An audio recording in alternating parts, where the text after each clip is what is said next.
की वैकेंसी आ रही है दोस्तों। अब इसमें आपके लिए जो दोस्त रह गए थे उनके लिए बहुत ही इंपॉर्टेंट टाइम ईश्वर ने फिर से दिया है, तो वो फिर से तैयारी करना स्टार्ट कर दे। जो एक बार छूट गया है तो वो दोबारा नौबत ना आए, ठीक है। तो पूरे जोश और जज्बे के साथ में ये आप इसकी तैयारी स्टार्ट कर दें ताकि आपके लिए एकदम रामबाण साबित हो जाए, ठीक।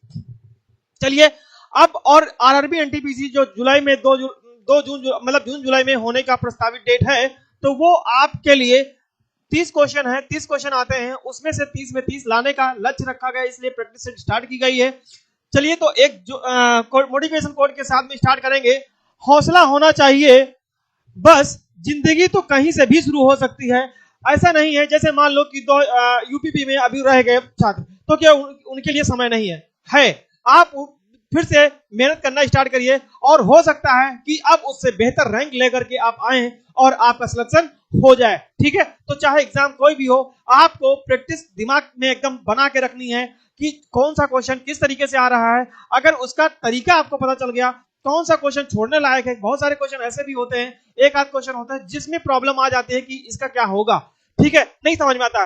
तो उसके लिए भी बहुत ध्यान से आपको कार्य करना होगा, प्रैक्टिस करनी होगी, मेहनत करना होगा, ठीक है। चलिए अब क्वेश्चन स्टार्ट करते हैं। If A ratio B, if A ratio B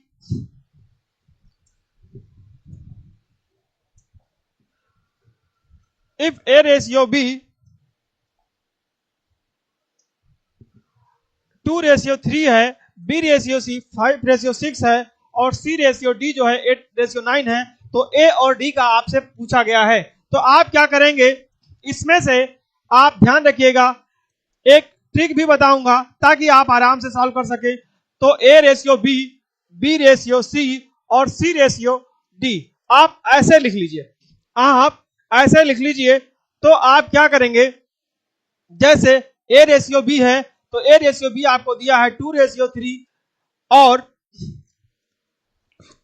B ratio C जो दे रखा है वो है 5:6 और C रेशियो D दे रखा है वो 8:9 दे रखा है, ठीक है। और इसके बाद में तो अब आप इस तरीके से अगर लिखना है तो आप क्या करेंगे, अब आप इसके लिए 2:3 और 5:6 इस तरीके से लिख लें और 6 और 8:9। अब इसका मतलब यह हुआ, यहां से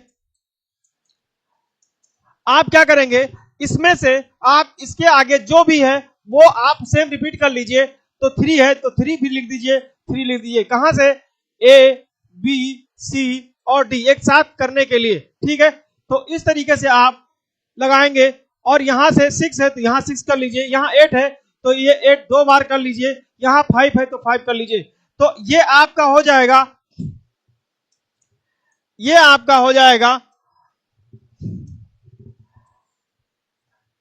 2 5 जा 10 और 10 8 जा 80 हो जाएगा, 5 3 15, 15 8 जा 120 हो जाएगा और 6 3 जा 18, 18 8 जा 144 हो जाएगा और ये 6 3 18, 18 9 जा 162 हो जाएगा, ठीक। तो ये रेशियो हो जाएगा A, B, C और D का। अगर हम चाहें तो दूसरा पैटर्न भी कर सकते हैं, ये सिंपल है, ये ट्रिक के द्वारा आप कर सकते हैं कि आपसे इसमें गलती नहीं होगी और आसानी से इसको लगा लेंगे। भाई 2 3 है, आगे भी 3 बढ़ा लिया, यहाँ 5 6 है तो इस तरफ एक स्थान खाली था तो 6 यहां बढ़ा लिया और 5 इस तरफ बढ़ा लिया, यहाँ 8 9 था, यहाँ इस तरफ आपके 2 प्लेस खाली थे तो 8 8 दोनों में कर लिया, ठीक है। तो इस तरीके से मैंने इसको सॉल्व कर लिया और फिर इसका आपस में मल्टीप्लाई कर लिया, तो ये आपका आ जाएगा 80 120 144 और 162। अब हमें क्या करना होगा, आप पूरा 2 से कैंसिल हो रहा है तो इसका हो जाएगा 40, इसका हो जाएगा 60, इसका हो जाएगा 72 और इसका हो जाएगा 81, ठीक है। अब ये A, B और C का एक्चुअल आपका रिलेशन हो गया। अब आप देखिए पूछा क्या गया है, A और D का, A और D का, तो A का मतलब 40 हो जाएगा और D का मतलब 81 हो जाएगा। तो ये आपका आंसर नंबर डी सही, ऑप्शन नंबर डी सही हो जाएगा। इस तरीके से आपको क्वेश्चन आसान तरीके से सॉल्व कर सकते हैं। और दूसरा तरीका ये हो सकता है कि A की वैल्यू यहां पे 2 है, यहां पे 2 है और बी की वैल्यू 3 है, यहां बी की वैल्यू 5 है और यहां 6, सी की वैल्यू 6 है। तो आप यहां क्या करेंगे, इसको अपोजिट, यहां बी की वैल्यू 5 है, यहां पे बी की वैल्यू 3 है, तो इसमें 5 से मल्टीप्लाई कर दें और इसमें 3 से मल्टीप्लाई कर दें। ठीक। दूसरी बात, सी और डी का रेशियो जो है वो यहाँ पे सी जो है 8 है और डी आपका 9 है, तो सी यहाँ पे पहले, यहाँ पे सी 6 है, यहाँ पे यार लास्ट वाले में सी 8 है और यहाँ पे सी आपका 6 है। तो इसमें क्या करेंगे, आप 8 से मल्टीप्लाई कर देंगे और इसमें 6 से आप अपोजिट कर देंगे। ठीक है, तो आपको मतलब सेम आना चाहिए, सेम लाना होगा, तभी जाके आप कर सकते हैं। तो ये आपका 48 हो जाएगा और इस तरीके से हमको एक एक करके लगा सकते हैं। ठीक है, तो आप चाहे इस मेथड से कर लें और चाहे इस वाले मेथड से कर लें, जो भी आपको उचित लगे, आसान लगे, आप उससे करके क्वेश्चन को सॉल्व कर सकते हैं। ठीक है, चलिए नेक्स्ट क्वेश्चन चलते हैं। सेकंड नंबर क्वेश्चन है,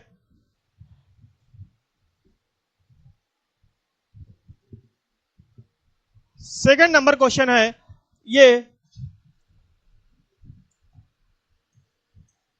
ये सेकंड नंबर क्वेश्चन है, select the figure which does not belong to the group which, उस चित्र का चयन करें जो समूह से संबंधित नहीं है। मतलब उसका आंसर बताना है उसका जो औरों से भिन्न है। तो ये क्वेश्चन यहां से पूछा जाता है। तो ये ए है, एफ है, जेड है और ई है। तो आपको ध्यान रखना है कि इसमें कौन कौन से तरीके हो सकते हैं। इसमें एक आपका वावेल का हो सकता है, कॉन्सोनेंट का हो सकता है। किसका हो सकता है, वावेल एंड कॉन्सोनेंट। ठीक है, वावेल और कॉन्सोनेंट का हो सकता है। दूसरी बात, आपको इवन ऑड का हो सकता है, इवन एंड ऑड का हो सकता है। साथ साथ लाइन का भी हो सकता है, लाइन का भी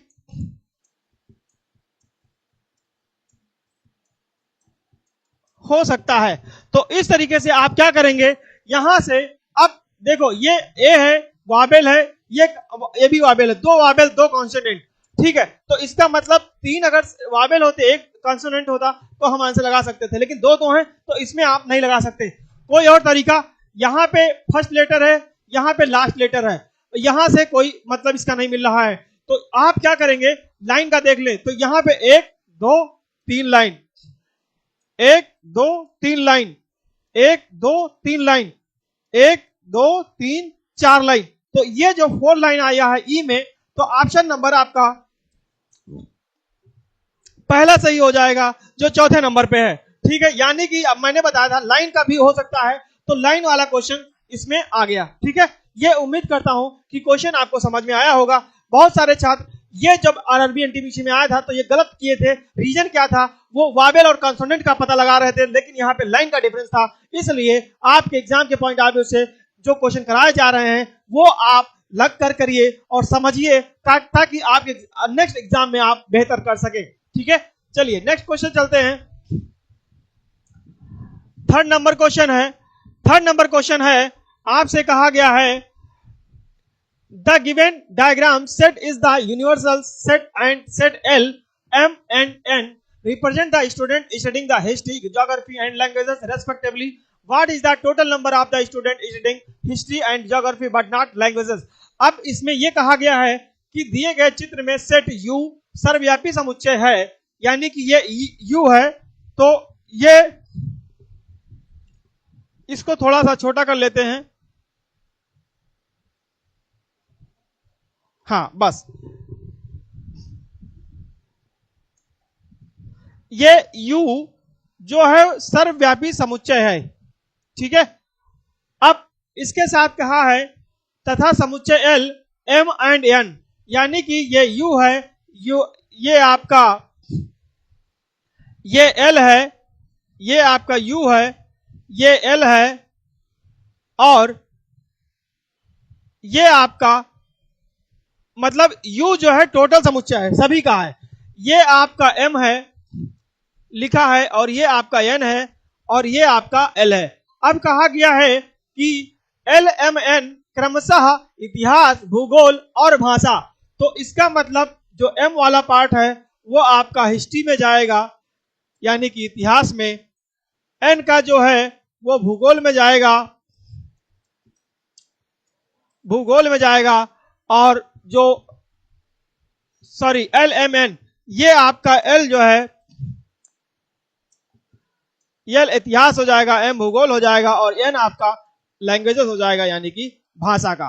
ठीक है, अब क्या करेंगे, ये कहा गया है कर रहे बच्चों का प्रतिनिधित्व करता है। कुल कितने बच्चे भाषा को शामिल न करते हुए इतिहास और भूगोल का अध्ययन कर रहे हैं? मतलब भाषा में है लेकिन इतिहास और भूगोल का अध्ययन कर रहे हैं, लेकिन बच्चे भाषा को शामिल ना करते हैं, भाषा को शामिल नहीं करते हैं, यानी कि N को नहीं करते हैं।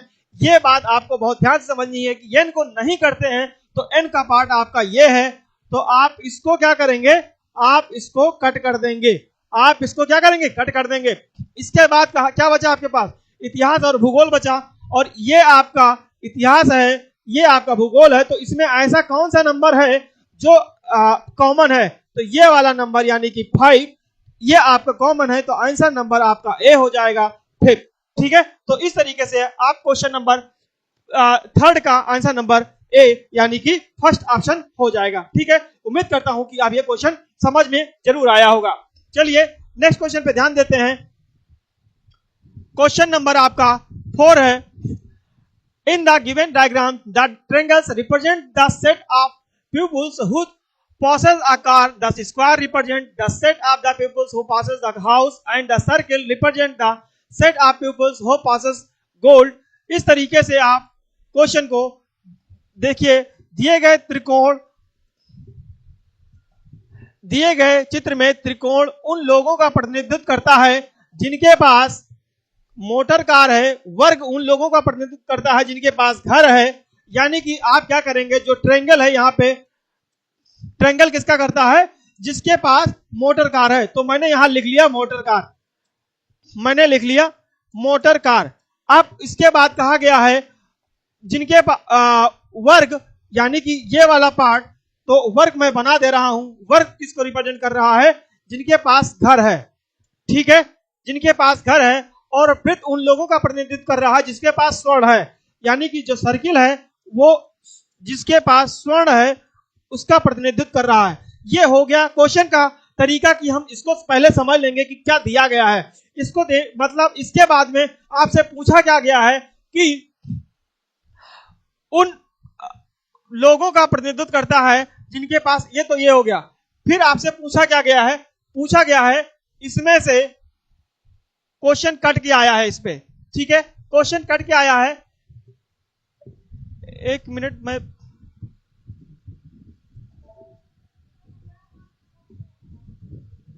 ये हो गया, ये हो गया।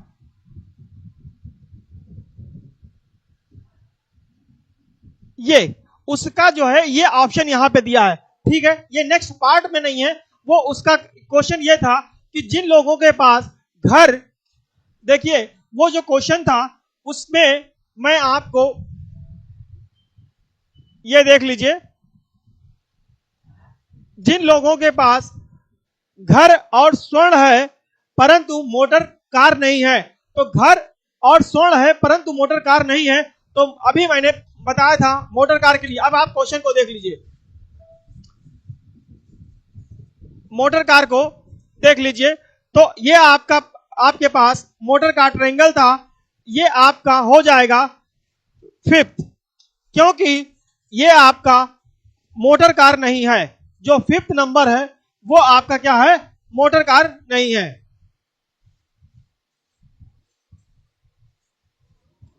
ठीक है, तो ये इसका ऑप्शन नंबर हो जाएगा 5th।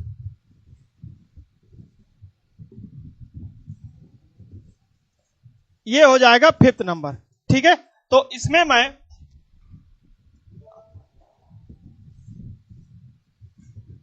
ये कहा गया था जिनके पास घर और स्वर्ण है लेकिन मोटर कार नहीं है। ठीक है, तो इस तरीके से आप इस क्वेश्चन को लगा सकते हैं।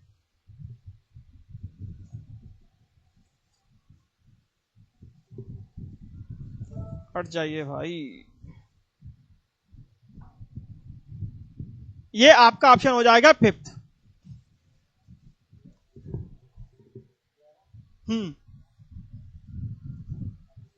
ये आपका, एक मिनट रुक जाइए, एक मिनट, चलिए, ये आपका आंसर हो जाएगा फिफ्थ। ठीक है, तो इस तरीके से आप क्वेश्चन का आंसर बता सकते हैं। चलिए नेक्स्ट क्वेश्चन पे चलते हैं।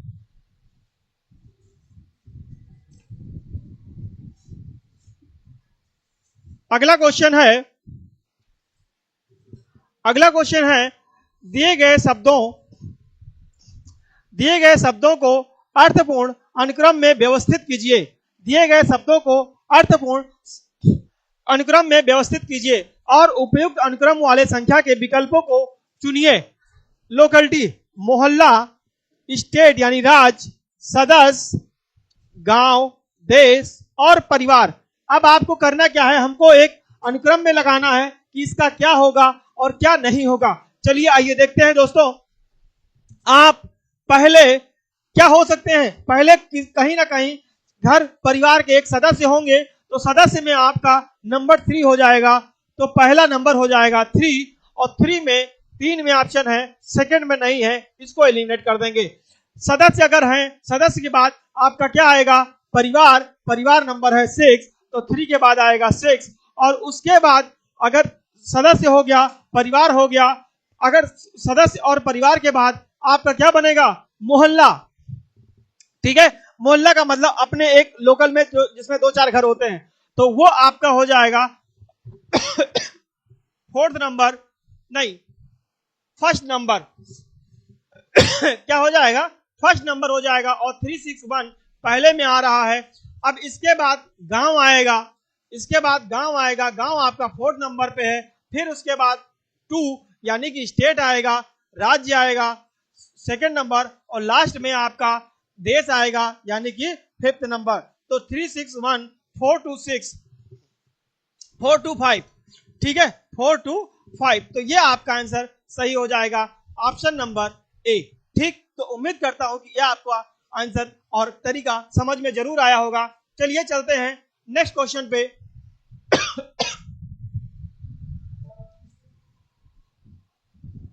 क्वेश्चन नंबर 7 क्या है, नीचे दिए गए कथनों को सही माने और यह निर्णय करें कि कथनों से कौन से निष्कर्षों का तर्कसंगत रूप से पालन हो रहा है।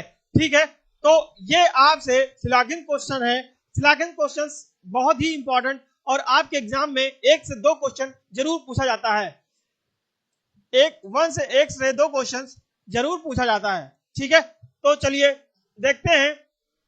कहा गया है कि कोई भी आम संतरा नहीं है, तो इसमें क्या करना होता है, आप फिगर में सर्किल के तौर पे बनाएंगे, यानी कि आम, एक आम का हो गया, और कहा गया कोई भी आम संतरा नहीं है, तो एक संतरा का फिगर अलग बना दिया गया। ठीक है, एक संतरा का फिगर अलग बना दिया गया। इनका आपस में कोई रिलेशन नहीं है, इनका आपस में कोई रिलेशन नहीं है।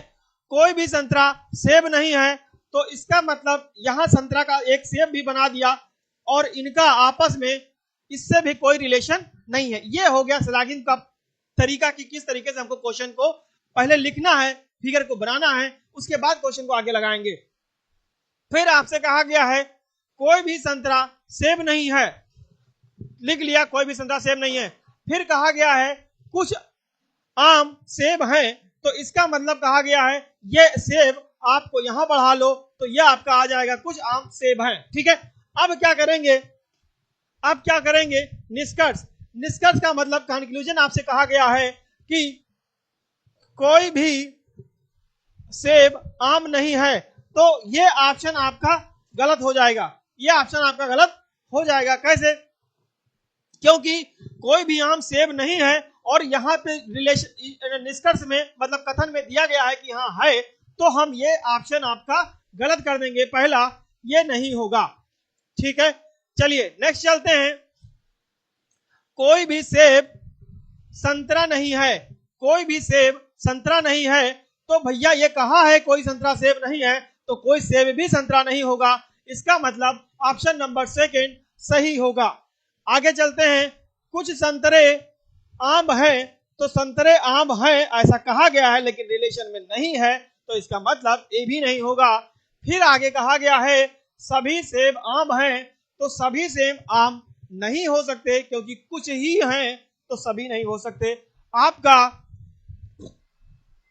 निष्कर्ष है केवल निष्कर्ष सेकंड का पालन हो रहा है। Second C, only conclusion second and third, यहां पे दो कहा गया है, तो यहां पे 2 और 3 दोनों कहा गया है, तो इसका मतलब ये नहीं होगा। तो ऑप्शन नंबर आपका सी। ठीक है, तो उम्मीद करता हूं कि आपको समझ में जरूर आया होगा।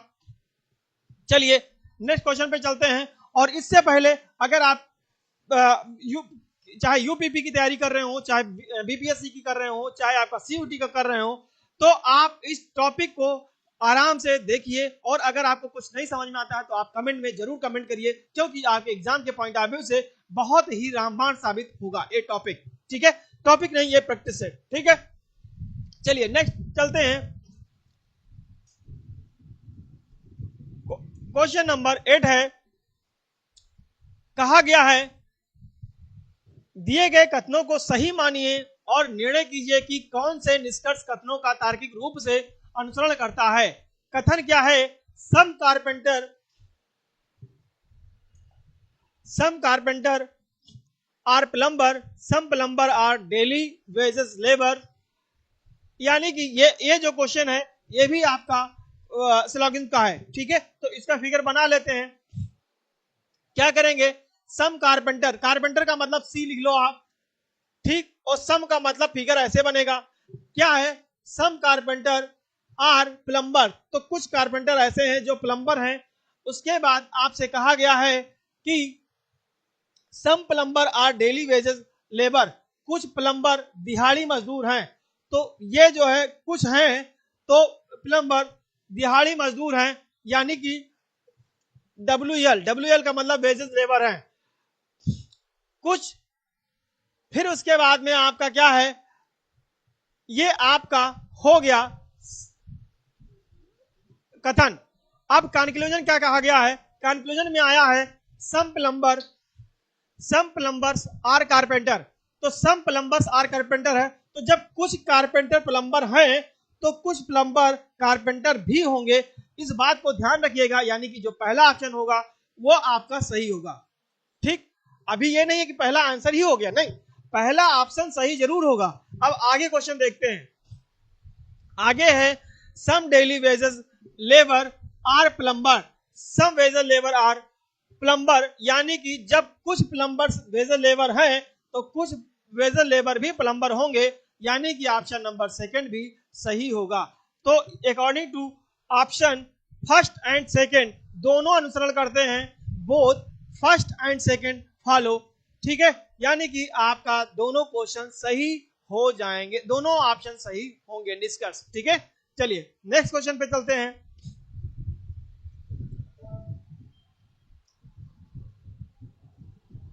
नाइन नंबर क्वेश्चन है और ये क्वेश्चन आपका उसी तरीके से अप्रोक्सीमेट है। ठीक है, इस टॉपिक से अप्रोक्सीमेट लगभग 5 से 6 क्वेश्चन आते हैं आरआरबी एनटीपीसी में, 1 से 2 क्वेश्चन आपके यूपीपी में आते हैं। और इसको आप पूरे जोश जुनून के साथ बना के रखिएगा, और जब तक आपको अपनी मंजिल नहीं मिल जाती है तब तक आप इसको रुकना नहीं है और तब तक चलते रहना है जब तक आप अपने सिलेक्शन का इंटरव्यू लेटर ले नहीं आ जाता है, तब तक करते रहना है।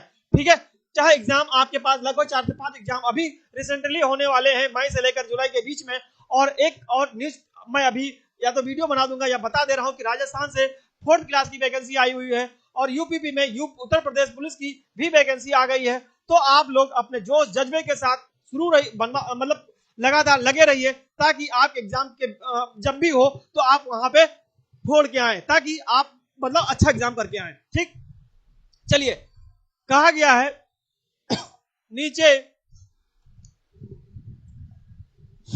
नीचे लिखे कथन को सत्य मानते हुए या निर्णय करिए कि इससे निश्चित रूप से कौन सा निष्कर्ष निकाला जा सकता है। चलिए क्या है? IIM, IIT और IISc जैसे प्रमुख संस्थानों से निकलने वाले छात्रों को विदेश में नौकरी और भारत से अधिक वेतन मिलता है। ठीक है, तो आप कंक्लूजन क्या लिखेंगे? कंक्लूजन है भारत में कंपनियों को विदेश में कंपनियों के वेतन के बराबर भुगतान करना चाहिए। देखो, आप कभी भी स्टेटमेंट को, कथन को गलत नहीं कहेंगे। आप गलत, आपका क्या हो सकता है? निष्कर्ष। ठीक है, गलत निष्कर्ष हो सकता है, कंक्लूजन हो सकता है, लेकिन कथन जो कहेगा हमको उसी के अनुसार आप उसका आंसर देना होगा। तो वो भुगतान करना चाहिए या नहीं करना चाहिए, ये डिपेंड करता है वहां की सरकार पर। तो ये ऑप्शन आपका सही नहीं होगा। नेक्स्ट है, इन संस्थान के छात्रों के विदेश जाने पर रोक लगा दी जानी चाहिए। तो ऐसा करने से आपको कोई फायदा नहीं होने वाला है। ठीक है, तो आप फिर से पढ़ लीजिए। कहा गया है IIM, IIT, IISc जैसे प्रमुख संस्थानों से निकलने वाले छात्रों को विदेश में नौकरी और भारत से अधिक वेतन मिलता है। हाँ ठीक है, मिलता तो है, लेकिन आप निष्कर्ष के हिसाब से चलेंगे तो भारत में कंपनियों को विदेश कंपनियों के वेतन के बराबर भुगतान करना चाहिए, या तो इन संस्थान के छात्रों के विदेश जाने पर रोक लगा देनी चाहिए, यानी कि ना तो फर्स्ट होगा और ना ही सेकंड होगा। ये दोनों आपके गलत होंगे, तो आपका ऑप्शन हो जाएगा ना तो फर्स्ट और ना ही सेकंड। ऑप्शन नंबर पहला सही हो जाएगा। ठीक है, चलिए नेक्स्ट क्वेश्चन पर चलते हैं।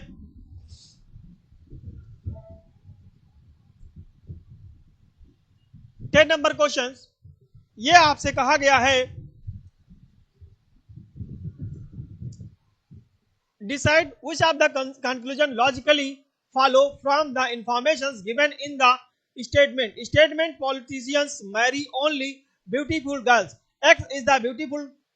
अब क्या कहा है? ये कह रहा है कि निर्णय कीजिए कि कौन सा निष्कर्ष दिए गए कथन का तर्कपूर्ण अनुसरण करता है। कथन पहला क्या है? राजनेता, जो राजनेता होते हैं वो केवल सुंदर लड़कियों से शादी करते हैं।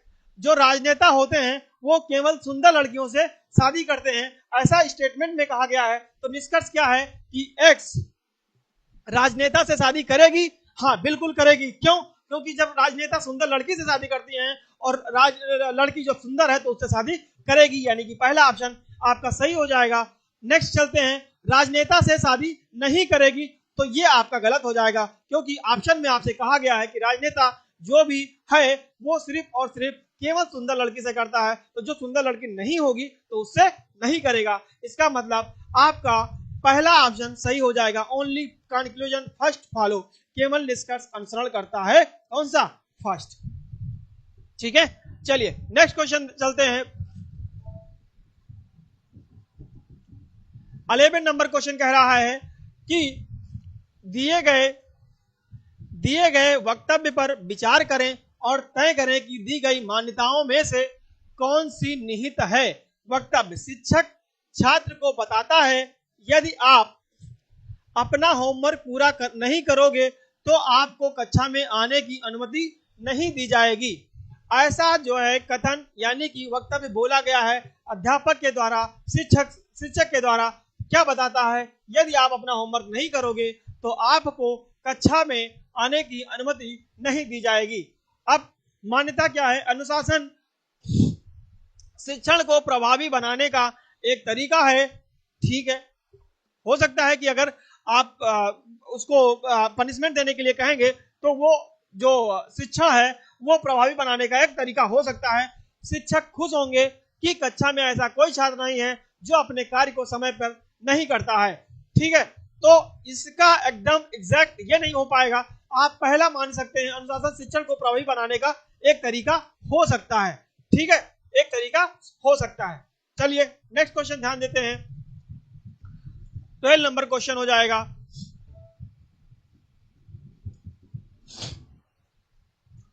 दिए गए कथन को सही मानिए और फिर निर्णय कीजिए कि दिए गए कथन में से निश्चित रूप से कौन से निष्कर्ष निकाले जा सकते हैं। ठीक है, कौन से निष्कर्ष निकाले जा सकते हैं। आर्गुमेंट क्या है? कथन है गांव में रहने वाले कई लोग बेहतर भविष्य के लिए शहर में बस रहे हैं। ठीक है, गांव में रहने वाले कई लोग बेहतर भविष्य के लिए शहरों में बस रहे हैं। ठीक है, अब इसका ऑप्शन क्या है? सरकारी अफसरों की गांवों में अनिवार्य नियुक्ति होनी चाहिए, शहरों और गांवों के मध्य परिवहन सेवाओं की वृद्धि होनी चाहिए। तो जो आपसे कथन कहा गया है तो उससे इसमें कोई रिलेशन नहीं फिट बैठ रहा है कि सरकारी अफसरों की गांव में अनिवार्य नियुक्ति करनी चाहिए, ऐसा आपसे कथन में नहीं कहा गया है। और सेकंड में शहरों और गांवों के मध्य परिवहन सेवाओं में वृद्धि होनी चाहिए, इलॉजिकली देखा जाए तो सही है, लेकिन आपके क्वेश्चन के बेहतर से मतलब ऑप्शन के अकॉर्डिंग नहीं है, तो ना तो फर्स्ट होगा और ना ही सेकंड होगा। ठीक है, शहरों और गांवों के मध्य परिवहन सेवाओं में वृद्धि होनी चाहिए और गांव में रहने वाले लोग बेहतर भविष्य के लिए शहर में बस रहे हैं। ठीक है, हाँ, तो गांव के लोग शहर में बस रहे हैं, इसका मतलब यह हुआ कि वहां पे व्यवस्था नहीं सही से, इसलिए गांव से शहर में आ रहे हैं। ठीक है, चलिए नेक्स्ट ऑप्शन चलते हैं।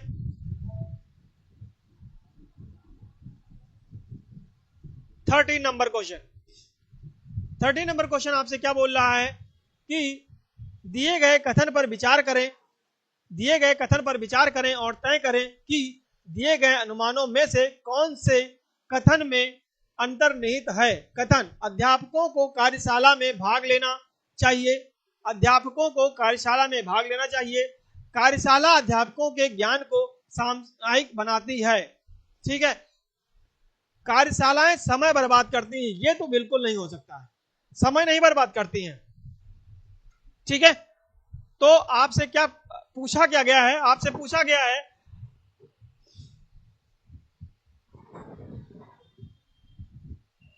दिए गए कथन पर विचार करें, तय करें कि दिए गए अनुमानों में से कौन से या सी कथन में अंतर्निहित है। अध्यापकों की कार्यशाला में भाग लेना चाहिए, ये तो पहला सही है। कार्यशाला अध्यापकों के ज्ञान की सामयिक बनाती है, सामयिक बनाती है, हाँ, पहला और दूसरा, यानी कि ऑप्शन नंबर आपका सेकंड सही हो जाएगा, थर्ड से यहां पे कोई लेना देना नहीं है।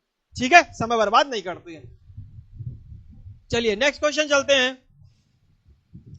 14 नंबर क्वेश्चन, ये आपसे कथन, निष्कर्ष, अजम्पशंस, ये क्वेश्चन लगभग आपसे 5 से 6 क्वेश्चन मैं बार बार कह रहा हूं यहां से पूछे जाते हैं। यहां पे पॉजिटिव नेगेटिव थिंक करके आप ऑप्शन को सही तरीके से लगा सकते हैं, एलिमिनेट करके लगा सकते हैं। तो इसमें बहुत ही गहन विचार करना होता है कि किसका कौन सा आंसर होगा। अपने मन से कोई आंसर नहीं देना है, हमें कि अकॉर्डिंग टू कथन स्टेटमेंट के हिसाब से देना होगा। ठीक है, चलिए देखते हैं। दिए गए कथन पर विचार करें और तय करें कि दी गई पूर्व धारणाओं में से कौन सी या से कथन में अंतर्निहित है। कथन: अपार्टमेंट एसोसिएशन द्वारा शुरू किया गया स्वच्छ भारत अपने शहर को साफ रखें अभियान को उसके निवासियों से ज्यादा प्रतिक्रिया नहीं मिल पाई। ठीक है, तो अब आपसे पूर्व अवधारणा क्या है, आओ देखते हैं। स्थानीय निवासी अपने आप अपार्टमेंट को साफ नहीं रखना चाहते, ऐसा तो नहीं हो सकता है। अपार्टमेंट एसोसिएशन द्वारा शुरू किया गया स्वच्छ भारत अपने शहर को साफ रखे, तो जब ये यहां साफ रखने की बात कर रहा है और जो आपकी पूर्व अवधारणा है उसमें कहा गया है कि नहीं, तो वो सही नहीं हो सकता है। दूसरा क्या है, एसोसिएशन अभियान में असफल रही, ये आपका ना तो पहला होगा और ना ही दूसरा होगा। ठीक है, चलिए अब हम लोग आगे अगले क्वेश्चन पे चलते हैं। क्वेश्चन नंबर आपका 15 हो जाएगा।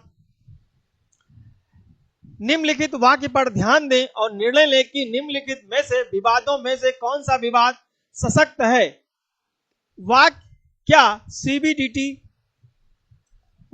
सीबीडीटी द्वारा भारत में आयकर को समाप्त कर देना चाहिए। आर्गुमेंट: हां, यह भारत में वेतनभोगियों के लिए एक अनावश्यक बोझ होता है।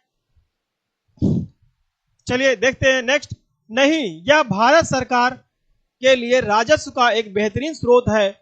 तो इसीलिए जब बेहतरीन स्रोत है, इसीलिए वहां पे कहा गया है कि ये आयकर समाप्त कर देना चाहिए।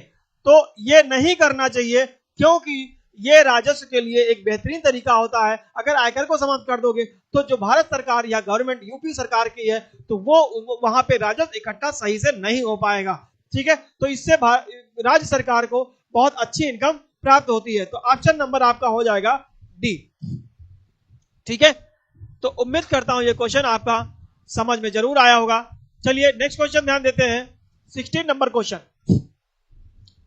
16 नंबर क्वेश्चन है, ये आपका एग्जाम के पॉइंट ऑफ व्यू से बहुत इंपॉर्टेंट है। ठीक है, ये आपका, एक मिनट मोबाइल देख लेते हैं आवाज।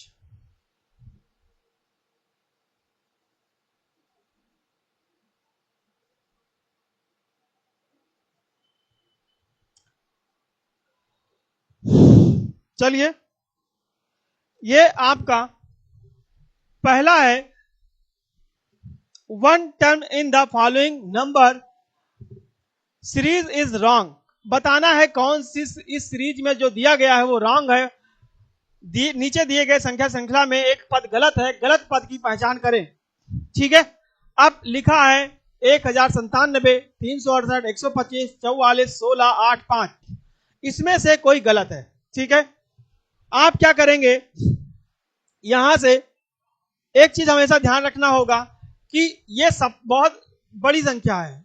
ये क्या है, बड़ी संख्या है। आप क्या करेंगे, और ये सबसे छोटी संख्या है। ये क्या है, छोटी संख्या है। तो एक बात तो समझ में यहां आ रही होगी कि या तो फिर इससे डिवाइड किया गया होगा तब ये आएगा, और या तो इसका कोई क्यूब स्क्वायर माइनस किया गया होगा तो ये आएगा। हम एक काम करते हैं, पहले इस संख्या को माइनस करते हैं, वो देखते हैं एक्चुअल में है क्या। तो 1097 से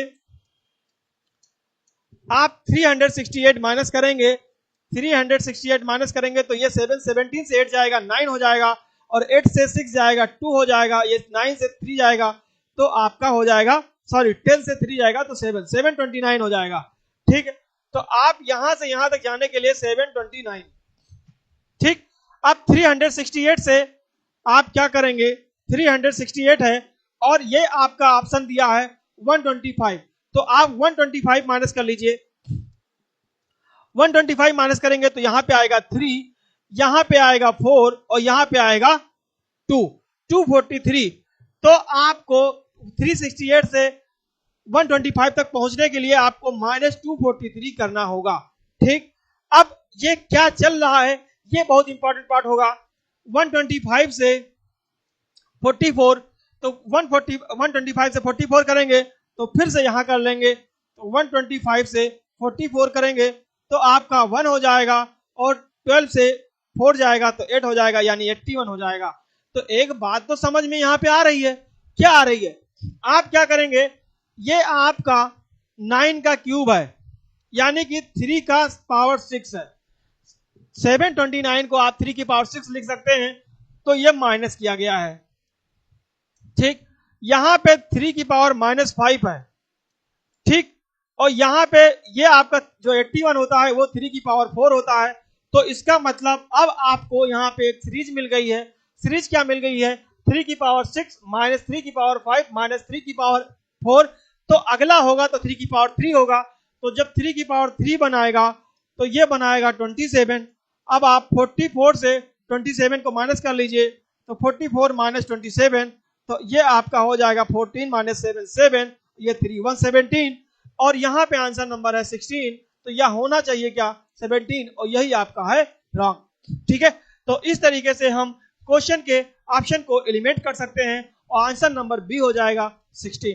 ठीक है, अब 17 से अगर हम माइनस करेंगे 8 को तो आएगा 9, वो 3 का स्क्वायर होगा। तो इस तरीके से आपका यहाँ पे इस कैसे करेंगे तो 3 का स्क्वायर आएगा, फिर 3 आ जाएगा। ठीक है, तो ये पैटर्न फॉलो कर रहा है। ठीक है, ये बहुत एग्जाम के पॉइंट ऑफ व्यू से इंपॉर्टेंट क्वेश्चन है, ध्यान देना होगा। ऐसे क्वेश्चन गलत हो जाते हैं तो इनको बहुत ध्यान से समझना है, फिर क्वेश्चन को करना है, ताकि कम समय में हमारा आंसर सही और सटीक तरीके से आ जाए। ठीक है, चलिए नेक्स्ट क्वेश्चन चलते हैं।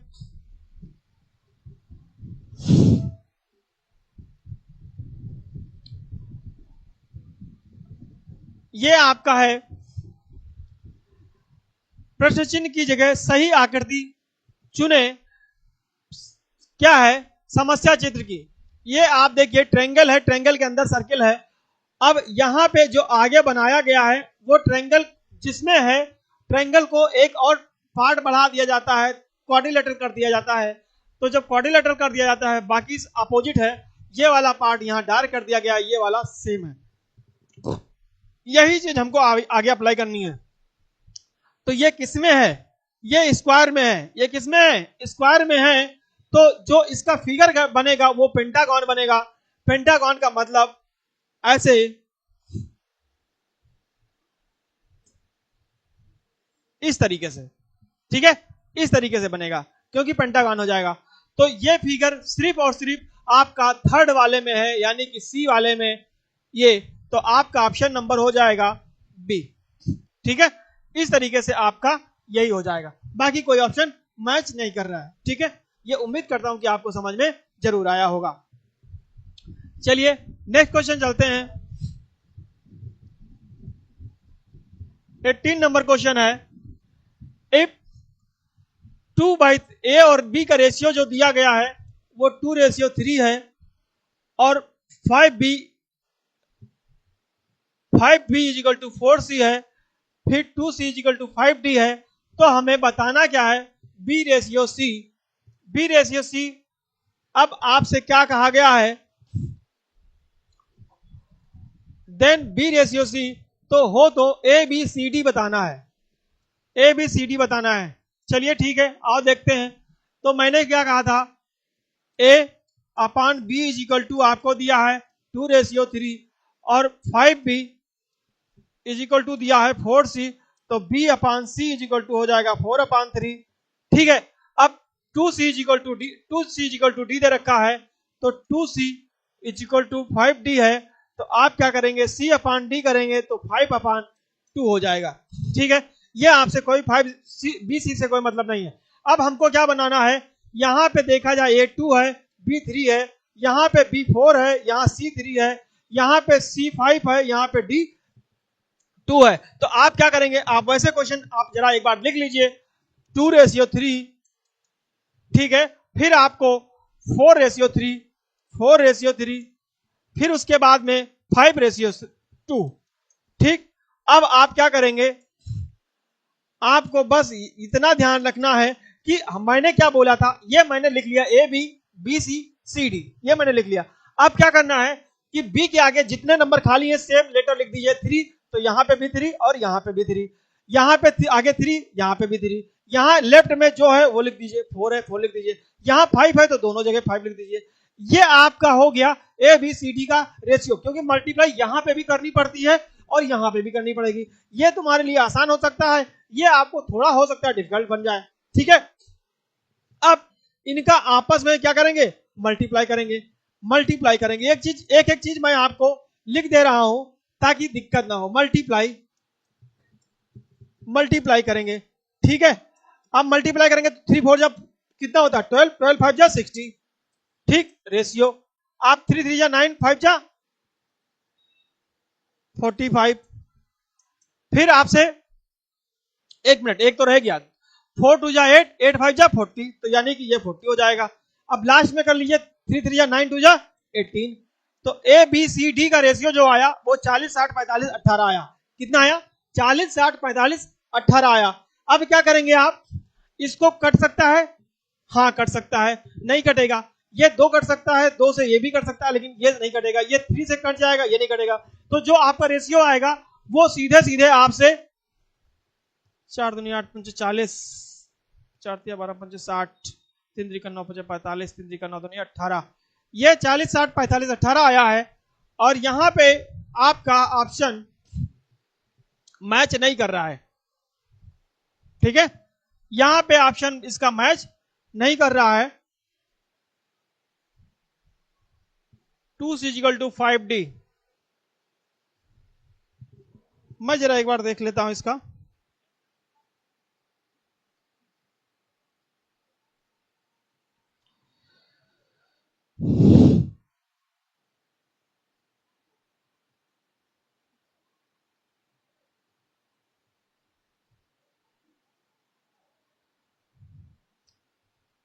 देखिए ऑप्शन आपका मिसमैच है, बट आंसर यही तरीका हो सकता है लाने का, ठीक है। तरीका यही है क्वेश्चन को समझने का। चलिए नेक्स्ट क्वेश्चन पे ध्यान देते हैं। ये आपका लास्ट होगा। ये आपसे क्या कहा गया है कि निम्न आरेखों में से किसके द्वारा पुरुष, पति और मॉडल के बीच संबंध दर्शाएगा। तो आपको इतना ध्यान ही रखना है कि जितने भी पति होंगे वो कंफर्म है कि पुरुष है तभी पति हैं। तो आप पहले फिगर बनाएंगे ऐसे, ये मान लो आपके पति हैं, ठीक है। अब जितने भी पति हैं वो सारे पुरुष होंगे तो इसका फिगर ऐसे बन जाएगा, क्योंकि इससे एक क्वेश्चन जरूर पूछा जाता है। तो आपसे ये पुरुष का हो जाएगा। अब कहा गया है और मॉडल, तो आपको पति भी हो सकते हैं और पुरुष भी हो सकते हैं। इसका मतलब फिगर आपका ए बनेगा, ये हो जाएगा आपका मॉडल। तो ऑप्शन आपका हो जाएगा ऑप्शन नंबर सी, ठीक है। ऑप्शन नंबर सी हो जाएगा। ये 6 लिखा है, 6 नहीं सी हो जाएगा, ठीक है। तो ये आपको आंसर सही समझ में आ गया होगा। उम्मीद करता हूं ये बेहतरीन तरीके से आपको इससे 1 नंबर क्वेश्चन पूछा ही जाता है एनालॉजी का, ठीक है। तो आज अभी विराम करते हैं, आगे क्वेश्चन मैं प्रैक्टिस सेट लेकर के आऊंगा, ठीक है। Thank you class. हाँ क्लोज कर दीजिए।